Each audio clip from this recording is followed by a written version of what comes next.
अस्सलाम वालेकुम दोस्तों, मैं अली खरल और आज साढ़े नाल पंजाबी दे बहुत अच्छे लिखारी भाई मोहसन ज़िया मलाह साहब और मेरे भाई Asif Bashir Chaddar advocate high court और राय अमर शिदात खरल साहब और दूसरे दोस्त अहबाब चंद शेरां दी हाज़री। मोहसन भाई अकीदत दा शेर के मरूं मैं तो लिखना मेरी कब्र पे ये, मरूं मैं तो लिखना मेरी कब्र पे ये, मोहम्मद मोहम्मद गुलामे मोहम्मद। जी भाईजान के अली नू राहबर बना के वेखी, वाह मुल्क वखरा निजारा होसी, वाह सदा ते आमन सखा दी कीए अशर दिहाड़े नितारा होसी। वाह वाह ते ज़िया तू सखियां दा नौकर बन वन, तू जानना ही थोड़ कोई नहीं, जिंदगी दे विच सकून रासी ते मोया फुल गुजारा होसी। मोहसन भाई शेर के शऊर हस्ती की आग ही में ईमान बनकर हुसैन बोले, ज़मीं पे रहकर ज़मीं नहीं आसमान बनकर हुसैन बोले। आसफ भाई न कोई समझे तो क्या करूं मैं, कमर अभी तक किरत है जारी, सहराए करबल का ज़र्रा ज़र्रा कुरान बनकर हुसैन बोले। जी भाई भाई के सदा हिजर च बदया नहीं रहना दूर एक वाह इन्ना मुद्दत तो वस्ती आ गई बरसात खत्म हो गई। वाह वाह एक साथी अरज दी ढेल लगनी उनका खास करम हो गया। वाह मेरा रब साईं कौन फरमाना है लाजा काम। वाह मोहसन भाई दुनियादारी शेर के बेसूदिन हुण पैगाम रसाई दे, असां सूल फिराक ते जर गए हैं, दुखे हाँ कुछ अरसा हिजर ते बाठे पर हुण आराम च ठर गए हैं, ते हुण कोई नहीं आख्या मुठ पौंदी, दिल इतू ताई तरकड़ा कर गए हैं, ओ साडे वास्ते तू असां तेरे बाणे गुफरान चरोकने मार गए। भाईजान के साडे वेड़े बखत ते वड़न दियां जदों तोड़ी अड़ियां रसन, वाह वाह जज्बात दी कबर ते ज़िया नाल तां लड़ियां रसन, दिपे रसन जंदरे ताकां ते इंजे कुंजियां खड़ियां रसन। लेकिन मैन के इल्मा परदेस जो हम खबरां दी वाह मेरे होने इतना गैर दसन कई रोज नींदियां बतियां, क्या बात अखी कमलियां हिजर न सह सकियां, पल पल मन कींदियां बतियां, साकी पारण को पंज शनियां और वार मोहसन भाई शेर के अल्लाह पाक निवाऊ खुशहालियां रखी, मैं सदमियां नाल निभा लेसा, ते इत्थों निखड़ के 14 तबक जुदाई दे भावें बाहर अणगांजा चाल लेसा, और तेरे शहर च वसन दी जिद छड़ देवे, अस बई तेरे शहर च वसन दी जिद छड़ देवे, दिल बिस्मिल नू समझा लेसा, तैनू नाते गैर दी शाही पच गई तां मम्मी जिगर दी पीड़ बचा ले। सही बात भाईजान के वेण मास दे हड्डियां लावारिस,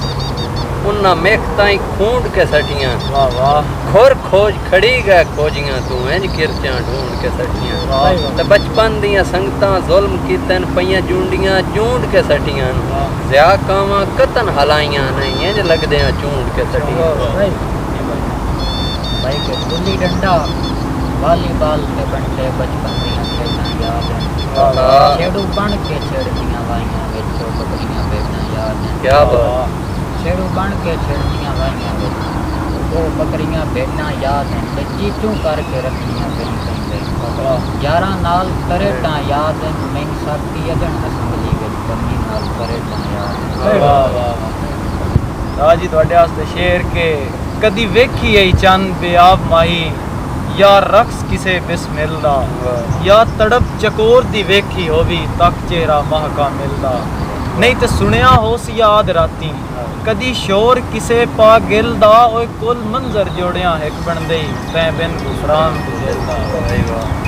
भाईजान के बेली परली मन दे लब गए नी और वार दी चिंता रही नो, चा सजन बनाया नी मर्जियां दे उबदार दी चिंता रही नो, ते तेरे खादम ज़ियान तख्तां आले बेकार दी चिंता रही नो, क्यों बन लुकमान ज़माने दा बीमार दी चिंता रही। नहीं तू खो के महबूब माड़ा नसीब कीता है रखी कीता है, कैस वांगू है हाल मेरा अजीब कीता है, वाह और अमीर नसू पर हदो वध के गरीब कीता है रकीब कीता है, साकी नथ कदम लगा के अजीब कीता है रकीब। मोहसिन भाई शेर के कां बाग विच आलना जोड़ भी लै तां बच्चे कदी बोल बोल नहीं बनते गुलकंद दे काबिल खंड भी गत्तियां जिवें अक दे फुल नहीं बनते और जर माल दे नाते डिग ते चढ़ के उच्चे कद बिल्कुल नहीं बनते तेरी चोण दे चोणवें सिर वेचां मेरी पग दा मुल नहीं बनदा जी मोहसिन भाई भाईजान के भाई अली दा हुक्म के सन छोड़ गए चंगा नौ कीता तेरे नाल तां साजे सा हसे हसे जी हो जाए भावें लोकां लई तैथू कदा कोई लापरवाह हसे ते तेरा फुटण ज़ियाद है ज़हन च ना तोए बशर ते ढेर भी सा हसे इंजे बुड्ढण दे खौफ तू हथ छड़ी असी कमले आप मला एक मुद्दत तो दिल लग लगी है वाह भाई वाह जिवें कई मजबूर इंसान ते घर रखूं जिवें कई मजबूर इंसान के घर रखूं खुशियां की इमदाद आ गई बात यकदम ज़हन ज़ईफ़ ते साथी निब्बे वक़्त दी कुल रुदाद आ गई कमी छण छण दी आवाज़ कई दे पायर यार भाई वाह साहब क्या बात रा साहब के खत साड़न लगियां वेख्या नूं तहरीरां रुनियां होसन निब्बे दौर दे हर एक ख्वाब दियां ताबीरां रुनियां होसन क्या बात ते छड़ा इतना ही नहीं तेरी कनस तो लेके मोहसिन भाई छड़ा इतना ही नहीं तेरी कनस तो लेके तस्वीरां रुनियां होसन तेरे नातिक हथ भी रो पे होसन तकदीरां रुनियां होसन भाई वाह भाईजान के खत लिखिया खत च दो नक्शे मैं कलम दे नाल बना छोड़े वाह दिता दिल नू हौसला फोटोआं दे मैं हथ च हथ लगवा छोड़े ते उन्ना बलदा गलिया बेहतर है खत लिखण भी सार ज़िया छोड़े मोर ठीक रासी जे तोड़ा के असां दोवें हथ खड़का छोड़े दोस्तों अगर साडी वीडियो अच्छी लगी होवे साडे चैनल नू सबसक्राइब पेज नू फॉलो और वीडियो